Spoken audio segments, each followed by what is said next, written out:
Welcome to another episode of Humility. My name is Paulina Tenner, and today I'm talking to Annik Petrou about leading from your feminine part.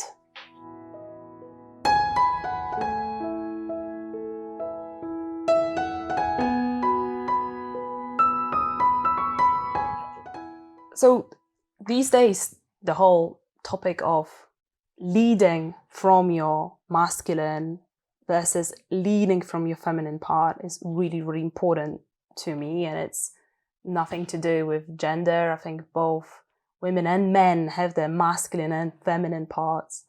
And whilst the masculine is probably more associated with the kind of common perception of what leadership really is. So somebody who gets things done, really pursues things, really has an agenda, closes the deals, is effective.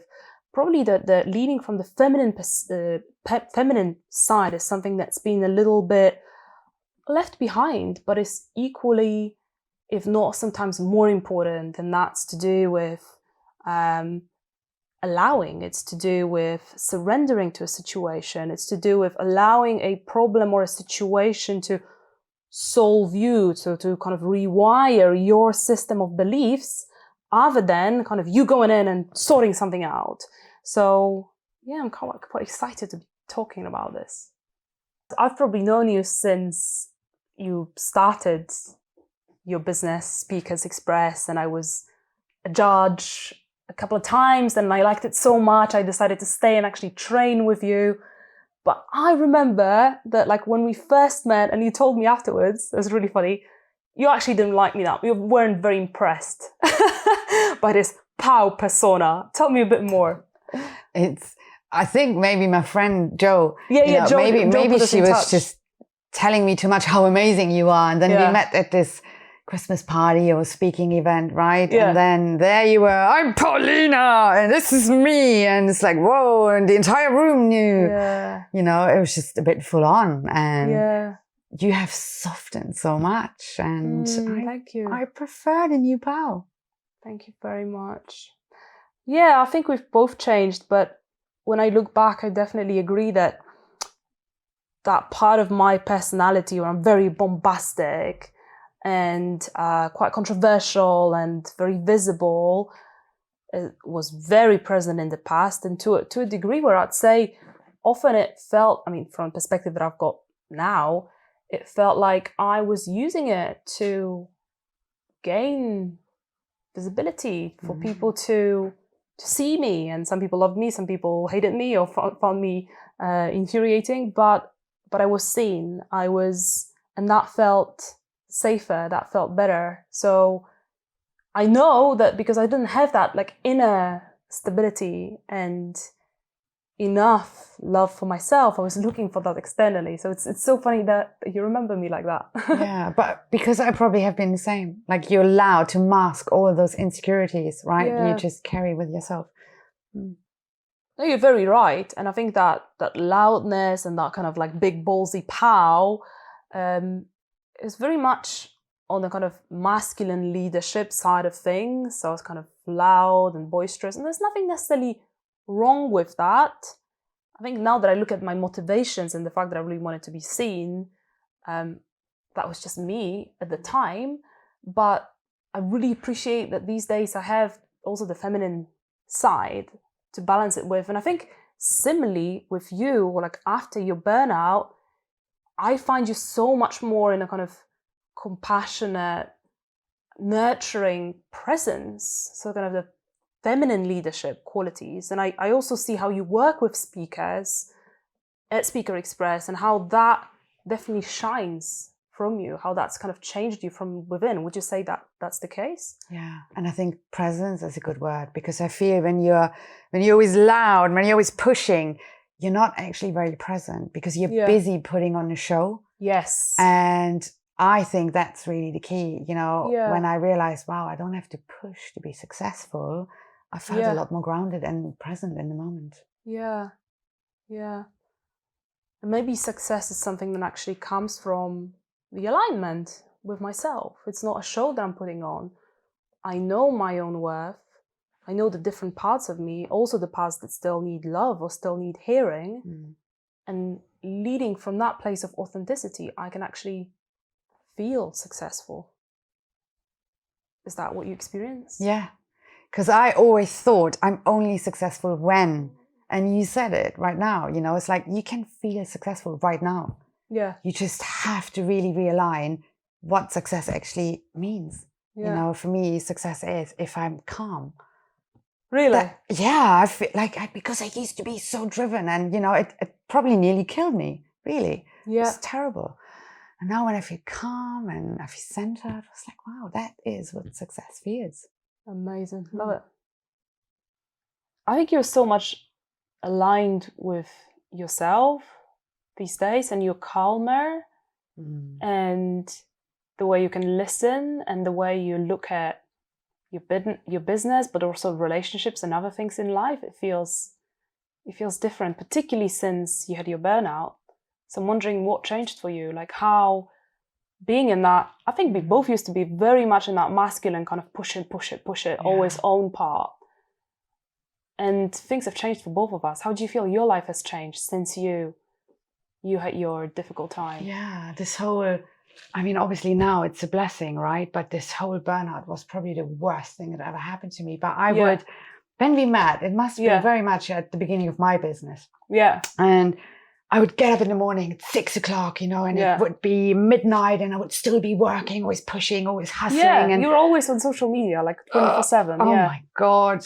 Wow, you're so right. And yeah, it just takes it out of you if you're constantly on. But I felt I needed to be on. Yeah. And otherwise I won't succeed. Right. Yeah. And still now I can hear my grandma, you know, and she kept saying to us when we were young girls, to me and my sister, you know, if you don't do your homework, you have to repeat a year, and, you know, you're not good enough. And God, and we were always good in school, and that stays with you. And this is when I started the business. This is how I was leading, you know, with that scarcity mindset, you know, thinking, oh my God, if I don't clock the hours in, you know, I won't be successful. And it was just... And what changed when you realized that? I remember you saying, and at some point actually you announcing, like on stage, it was during one of the Speaker Express events where you said to people, you know, things are different now. I feel different. I value each moment different. And I've actually had this very difficult experience of going through a burnout. And I actually need your support. It was so beautiful when you actually said it. I remember because I was at that event. Wow. What happened for you then? I think I've just, like, what happened is that obviously in traditional medicine, they do blood tests all over again and again and again, and never really anything came out. And I was on my honeymoon actually with Carl, in this beautiful retreat somewhere in Queensland in Australia. And someone did Reiki on me or what's that called? Like on your feet, which I actually reflexology. Really exactly, that thing. And I don't like it. And nor do I really get, you know, what it actually means. And then she kept saying to me afterwards, it's something about your adrenals. And it's like, what the hell is she talking about? Yeah. And then I researched it and was like, wow, that's it.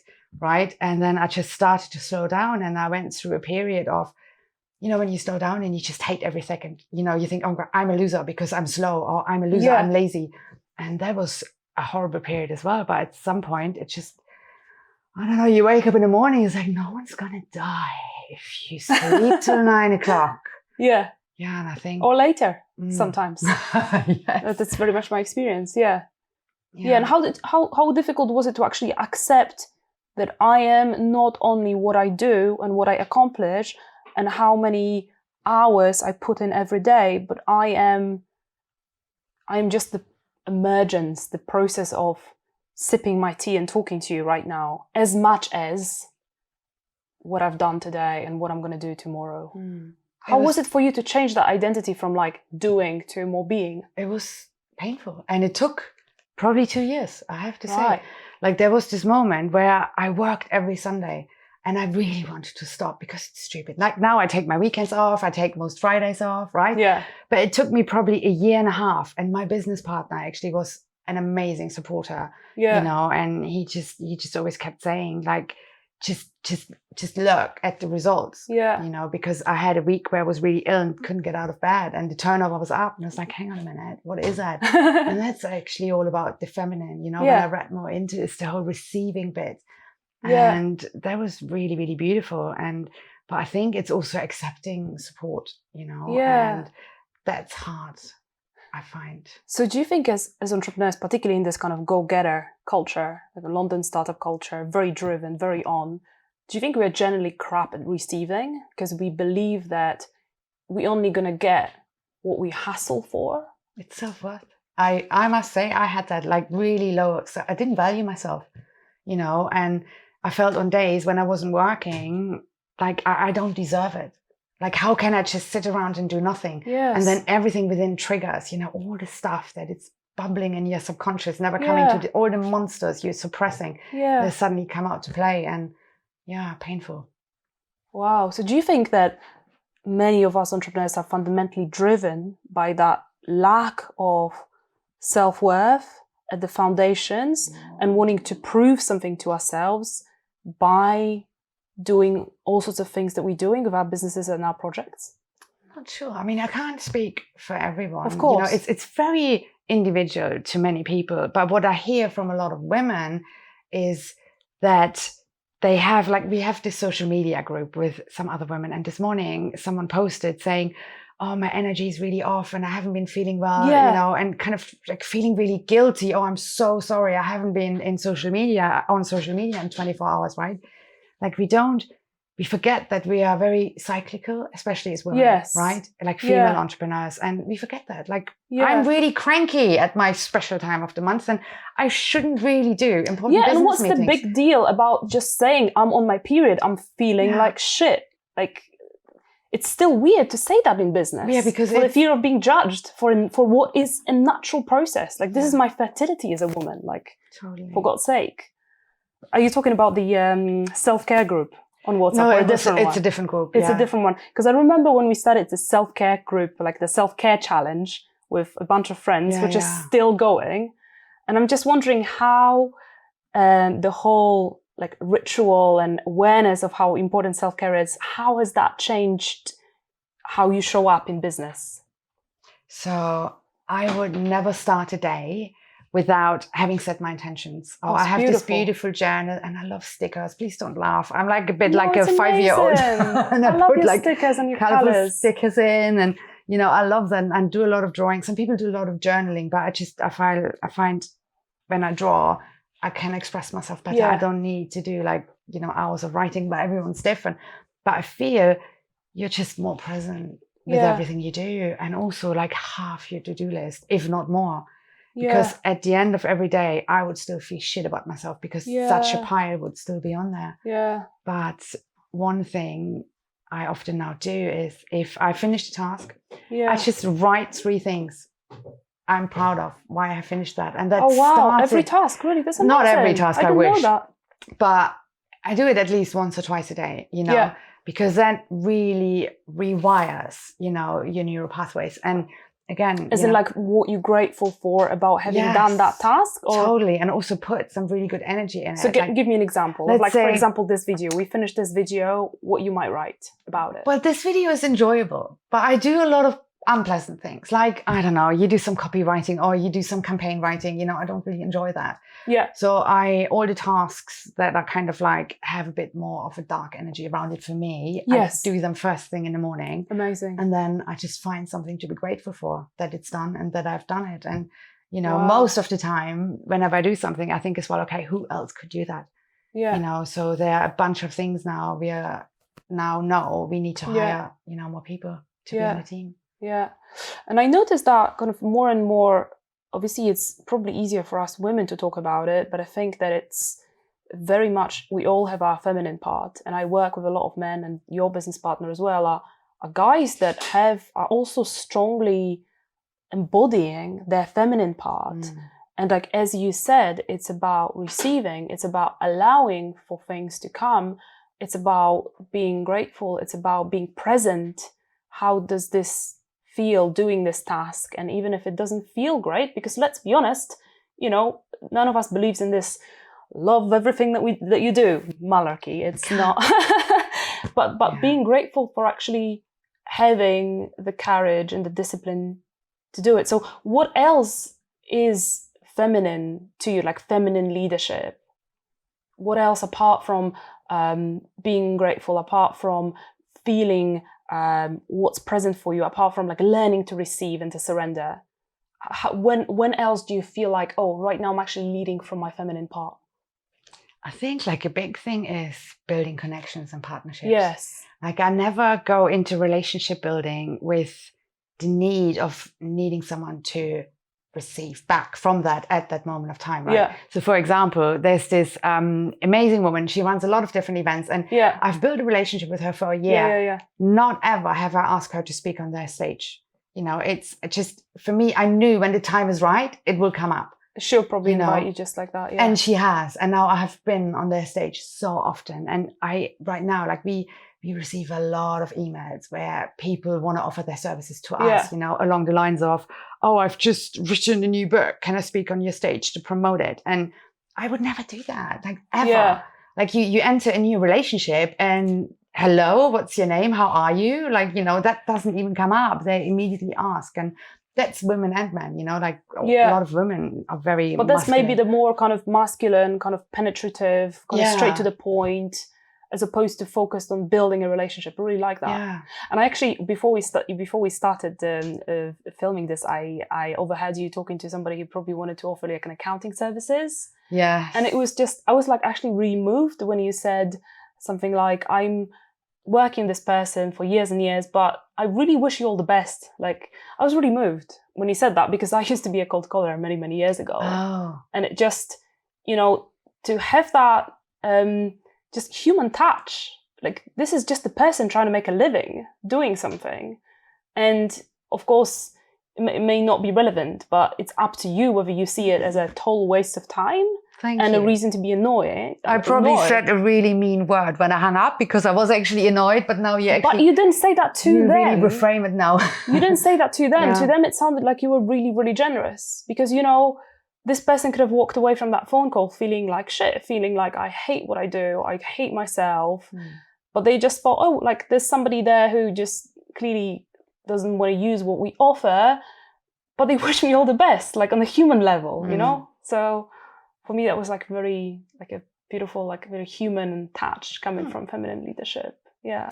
Good point. Thank you. Yeah. And how does it change for you? So where do you find that balance? Because you're also very good at like getting things done, getting to the point, sealing the deals, all the things that are supposed to be the domain of the masculine. So how do you think, for you at least, where is that right balance between bringing in your feminine qualities, the partnership building, the human touch, the surrender, but also the focus and the getting things done, knowing what your agenda is in a given relationship? Yeah, I'd say boundaries. Okay. Like I start working at 9, I finish at 5 or 6. And with that, I'm on and I do stuff and I get shit done.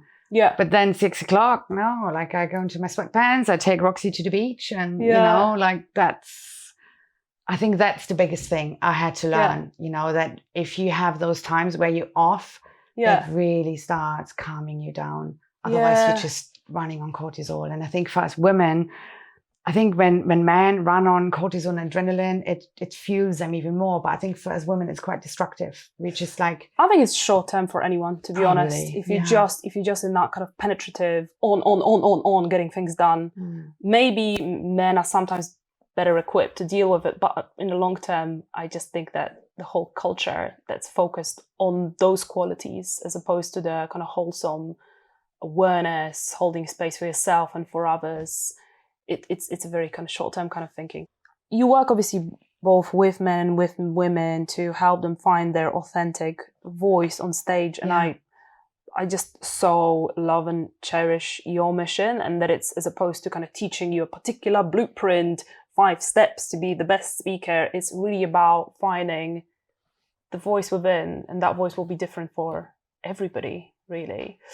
But particularly working with women, why do you find that important to help women find their voice, particularly on the kind of business stage and to be able to speak from their heart, but about their businesses? Well, I think if you look at the stats, comparing male founders and female founders, there's still a massive difference, right? I feel. Do you mean in terms of funding or in terms of like how much they earn or? All of it. Yeah. So like, I don't know when it was, but NatWest has done some really, really, really solid studies around that. And there's some beautiful numbers, quite shocking, but it's good that we can do something about it, right? And it's just really giving women that space, you know, where they can come together and say, oh, I'm not perfect. And, you know, like sometimes I procrastinate, I step on stage and imposter syndrome triggers big time, right? But I can still do it. And I can still get clients out of that process, even though if I'm not fully confident, right? Yeah. And that comes with time. And I feel like giving women a space, you know, to come together. And I've seen the difference in you, you know, like it's just, it's beautiful. Like you probably were a bit like me when you started speaking. I was always very loud as well. Yeah, I was really fast, super boisterous. Yeah. Yes, the energy needed to be high. And then I was exhausted for 3 days afterwards, right? And, you know, then once I watched Oprah speak and I was like, hang on a minute. She's completely relaxed. Yeah, she doesn't shout. She's not high energy. She's just really chilled and everyone listens. I was like, wow, you can just be yourself. Yeah. Right. And that was quite a shock. Isn't it hilarious how we think that, and there's probably still a little part of me somewhere. I mean, to be honest, my mental health and my depression has been probably my greatest spiritual teacher there to really kind of tune into what's going on inside. But there's probably still a little part that feels like, oh, I need to put on an act of some sort to be attractive, to be worth listening to be entertaining. I mean, how do you deal with that, working with so many people who probably come from it with similar belief that we need to put because that's what the culture teaches us. We need to put on an act for people to be worthy of listening to be heard. I think you have to. It's so different for everyone. It's, in all honesty, it took me 2.5 years. Yeah. Until I stood on the stage and I felt, wow, I own this. Like, you know, I'm not the most stupid person in the room. Even if someone is in the room who knows more than I do, it's fine, right? Yeah. Those people came to see me. And I think the whole process of finding yourself within that, we would always say it's all about falling in love with public speaking. Yeah. But it's not, because it's falling in love with yourself. How do you do that? But you just find your way of therapy that works for you. I've tried everything, you know, like cognitive behavior therapists, like psychotherapy, NLP, you know, hypnosis is my favorite thing. I've done so many sessions with my hypnotherapist. And for me, it wasn't after kind of I conquered the speaking bit. It was the selling. Oh my God, I couldn't sell to save my life. I would do a really fun presentation and then I would fumble myself through a sales pitch, and because you felt that you weren't worthy of people paying money for your service. Yes, no one would buy. You know, why am I actually wasting my time talking to these people? They think I'm stupid, I'm pushy, I'm sleazy. It's like, Jesus Christ, that was terrible. Yeah, and that was hypnotherapy for me. Yeah, like it helped so much, and I feel there is a modality for everyone. Yeah, you know, to find your way, and it's never like speaker training is one thing. But for some people, there's so many hidden layers you're not aware of, and you need to give that attention to just really find what it is that's bugging you from within. So comparing your, you know, entrepreneurial career with what you were doing before, because you were in a job before I was, like ages ago. But do you think the nature of running a business and being an entrepreneur is that it really faces you, makes you come right up against the stuff that you're really afraid of, the stuff that you really don't like about yourself, the stuff that you're ashamed of? Like, for example, I'm here, I'm not only worthy of being heard, but I'm also, I have something that's more than good enough for you to part with your money for.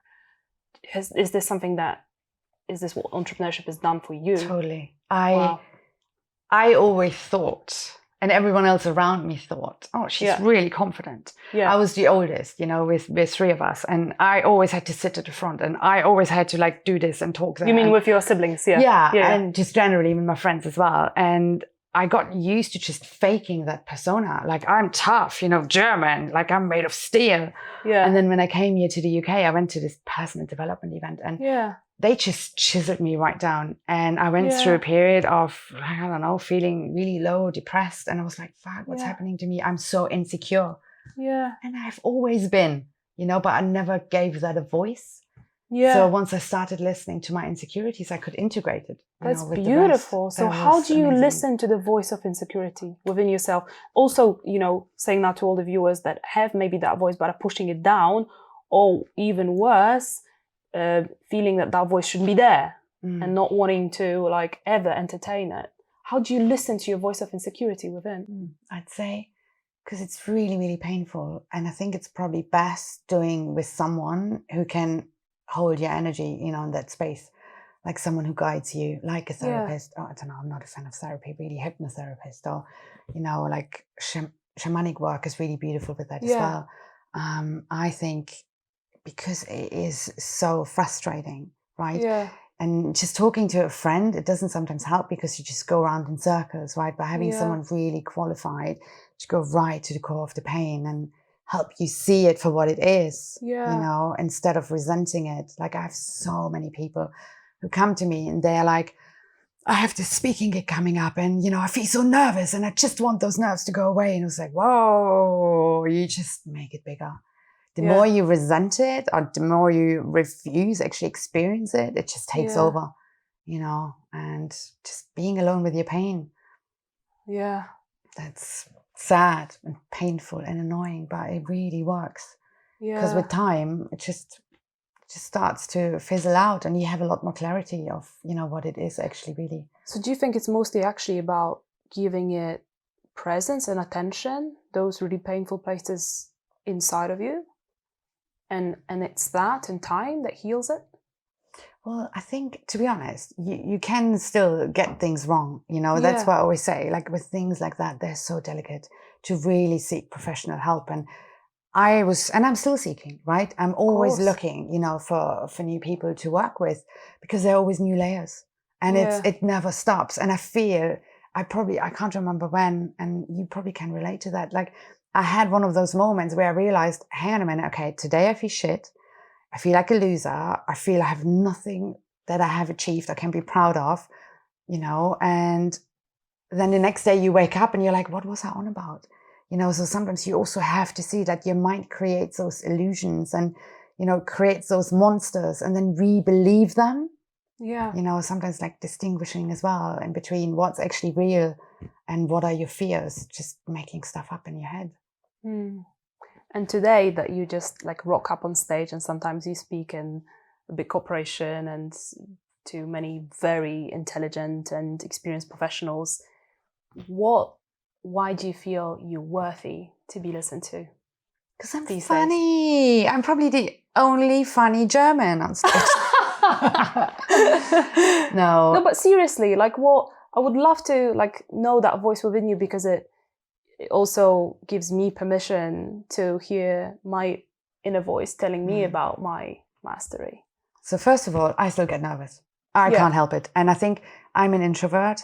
Yeah. And I feel for anyone, who's listening and who is more on the introversional side of it, we just have this inner world and it always takes longer to actually calm down feelings. I feel we're just, more spiced up by things like that. But there's this one grounding technique, perspective, that I always use. And I would always say to people, there's 7.7 billion people on this planet. And no matter what you do, no matter what you say, there will always be someone hating your gut for it. It doesn't matter what you do. Just as long as you are proud of yourself and your real self, that's all that matters, And I know, the last gig I did was in front of 100 people. There must have been 2-3 people who were just indifferent. Like, man, what's Annik all on about? I don't like her, and they will never be a client, and that's okay. Yeah. It's just giving yourself permission to be okay with some people not liking you. And as a woman, a successful woman in business who is not perfect, but has achieved quite a bit. Close to perfect. Very close to perfect. What are the things that you're proud of? When you look at yourself and the last however many years you've run Speaker Express, it's going to be 4 or 5? Long, I don't know. Since the business? 2013. Yeah. So quite a few years. What makes you proud of yourself? what makes you grateful to yourself? Honestly, the biggest thing I'm proud of is just the slowing down bit. Wow. Like, wow.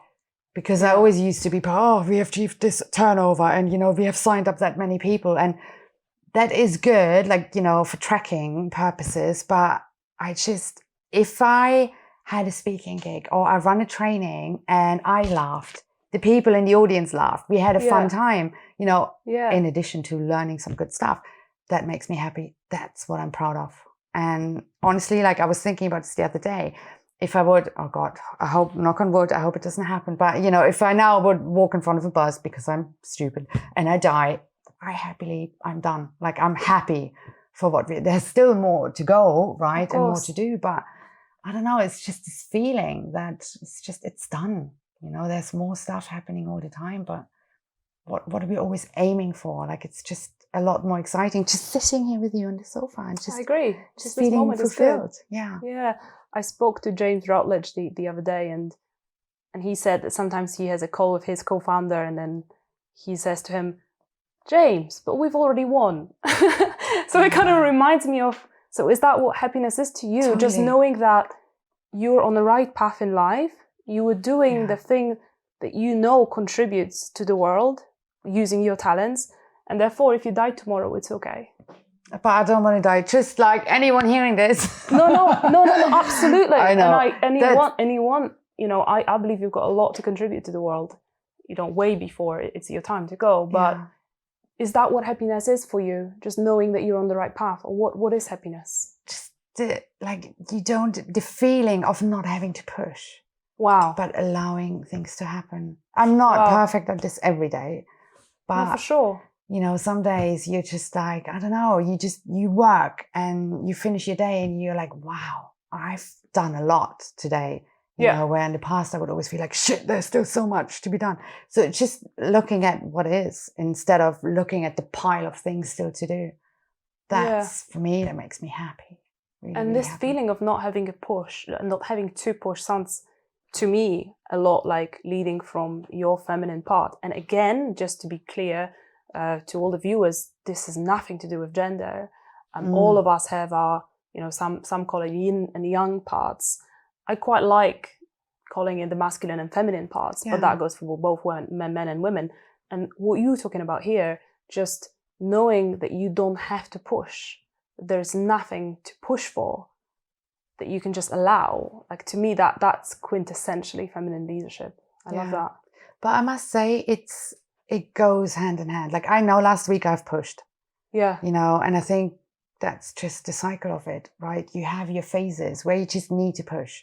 Yeah. For stuff to happen. There's a deadline or, there's an event coming up. And then just going through those phases, I feel that's really the right attitude. And being okay, like when you're in a phase of stress, knowing it will be fine. I just push through this. And tomorrow I take a half day off or get a massage. Yeah. So do you think it's like this kind of interweaving of masculine and feminine parts? Yeah, it's a dance. Like when that plays together, don't you think? Yeah, no, I'm fascinated by that because I'm still like finding that within myself also, like the place that really wants to go, go, go, go, go. Yeah. And I used to live from that place. And when you met me, I was so there. Just believing that I will the more I push, the more I'm also deserving of having good things come to me. Yeah. But, having that and also accepting that it is a part of my personality that I can be very, very proactive and very goal-oriented. But being in this place of allowing and acceptance, oh my God, such a life changer to actually learn that. Yeah. I think right now I'm very much in a phase where I'm actually learning to really hold point of feminine leadership. First of all, like inner feminine leadership, because how can I go and lead in the world from my feminine part if I have not allowed myself to really drop into my inner feminine leadership? Yeah. But it's also, I think, we talk about this a lot, but no matter masculine or feminine, also to accept that you're perfect now and you will continue to improve forever. Yeah. So this morning, for example, I sent out an email campaign And I did so many mistakes. I've never done this before. This was. I know you, as a German, you hate spelling mistakes. Oh my God. It was the worst email ever. They're not even typos. Now I need to look it up. And I was like horrified. And then I'm like, okay, no one died. It will be fine. Look it up later. Have a laugh. But it made me realize, we need an additional copywriter and a proofreader. It's like, I can't take responsibility for this. I clearly suck at it. But that's fine. It's sometimes you just have to go through the pain to realize a new way out. Yeah. So do you think it's also a feminine leadership quality to let go of too many things, let go of kind of believing that you have to do it all yourself, incorporate others with their talents, because we all have our own field of mastery, I think. Yeah, totally. So incorporating others into your business, your world, kind of sharing the responsibility as opposed to kind of like trying to run with it all by yourself. There are a couple of things on this. Like, we're just in the process of integrating Google's OKRs, like objectives and key results. Yeah. And part of that sounds very masculine leadership. Totally. Yeah. Mm-hmm. But part of it, and that's very feminine, is you look at your key objectives for the quarter and you know what not to do. So you also write a not to do list. I love that. Because sometimes I do things because I love them. I love connecting with people. But sometimes a sales brochure needs to be done, right? Or just because you believe you should be busy. So you just keep doing things without actually reviewing how much difference does this make to actually keep doing this thing. Yeah, it's crazy. It's so true. But I feel, things like this need to be in place. So you also can let go of what is unnecessary, right? And what not to focus on. I find this very powerful, actually. So now that you work with quite a few people, is your business partner, but you've got people on your team as well, and obviously so many people that you're coaching how to find their authentic voice. How do you think, through your own inner process and finding your feminine side and listening to your kind of this voice of insecurity and transforming it, how would you say that inner feminine leadership has changed how you interact with people outside in business these days? Maybe you have to answer this for me. I'm not sure, because you said at the beginning when we started talking that I've changed quite a bit, and I probably have, but I could probably talk more about you on that matter. How you have changed. I don't know. Have I really changed? I see you definitely as very patient and compassionate these days. So maybe more allowing of other people's, as you say, as you even said a few minutes ago, any talk you give, there's going to be someone that doesn't like it, doesn't connect with it in this particular moment, and that's fine. Or, I don't know, I also appreciate how when somebody has kind of different quirks on stage as a speaker, like I've been to Speaker Express events where I just thought, I'm not really sure about this, but you've always found a way to kind of help that person really bring that up, as long as it's authentically theirs, really celebrate it. So when I look at you these days, I think that most definitely the way your relationship with yourself has changed, after your burnout, and how you've developed your kind of inner feminine leadership qualities. I'm definitely seeing how patient you are, for example, with people that are just beginning their journey as speakers, and how you kind of help them celebrate little things and little wins, as opposed to kind of being super goal-oriented and critical. There's this culture at Speaker Express that I see as just celebrating who you are, and that doesn't have to be perfect according to anybody else's standards. But as long as it's authentic, it's beautiful. Yeah. I think because it took me so long to really overcome that, because I was just looking at it from all the wrong angles. When I started to work on my speaking confidence, and I learned where to look, how to stand, what to do with your hands, and all this bullshit. And I felt like a robot, because within it was you're shit, no one will listen to you. Who do you think you are? And just going within and understanding that journey of becoming a good speaker is an inside out job. You know, I think that you just have to have patience with yourself to just rewire, and especially understanding that for years, I've told myself for probably 15 years, you're not good enough. Why would anyone listen to you? And like rewiring that can't happen in 2 months, you know? So you have to be patient. That's very important. I like it. Being a speaker is an inside out job. A bit like being an entrepreneur. Yeah. Like, don't you think that like all that we do is actually a quest to get to know ourselves better? Yeah. When I started in 2011, when I started a business, I would sometimes spend half a day to read up about emotional grounding, you know, how to overcome insecurities, how to, you know, feel better about myself and more energized, even, you know, if I get rejected from a potential client. And in the moment, I used to think, oh my God, you're such a loser. You're not doing any work. You know, you're just getting distracted on the internet. But then years later, I was like, you know, I needed to learn how to deal with my emotional crap, you know, in order to really be able to lead this company. And maybe it's not emotional crap. Sometimes I think that maybe it's actually emotional gold, because it's when we go down to the depths and to the dark parts where we really reclaim the lost parts of ourselves that actually want to be on the journey with us. And it's because of having that courage, I'm finding, and I definitely believe, that we can rise again in our fuller capacity to be in our power in the world. Yeah, it's true.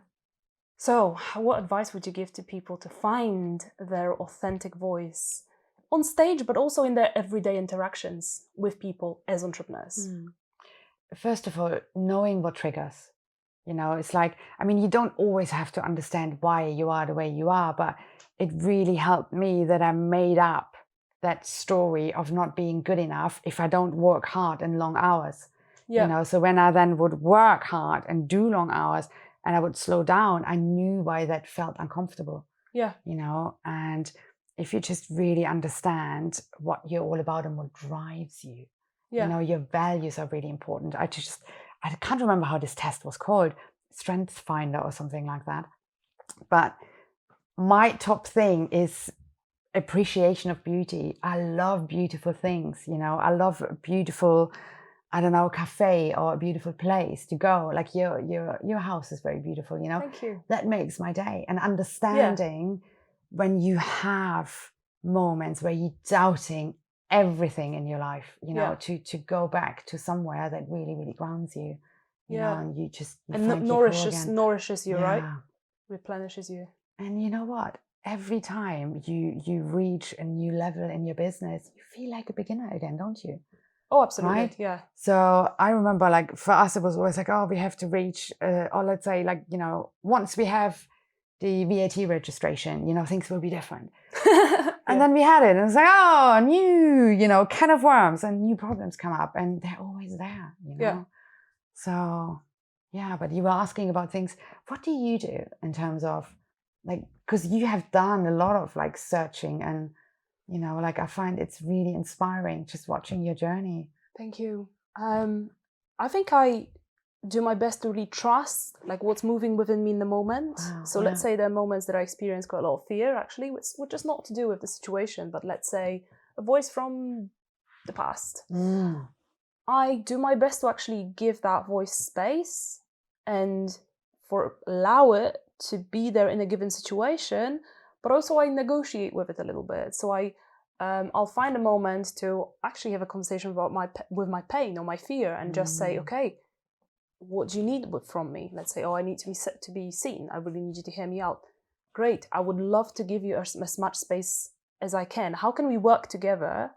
Because I've these things that I want to do. Let's say over the next week, I've got this filming. I really want to, you know, connect with people. I'm actually quite excited about it. How can we work together so I can see you and you can actually be seen, but give me also space to do the things that I want to do.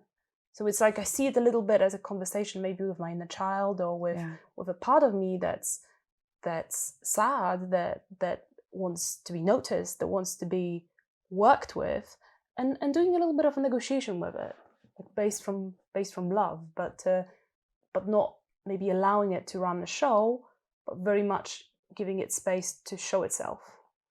Yes, I love that. Because that takes a lot of courage, because it's never really pleasant, is it?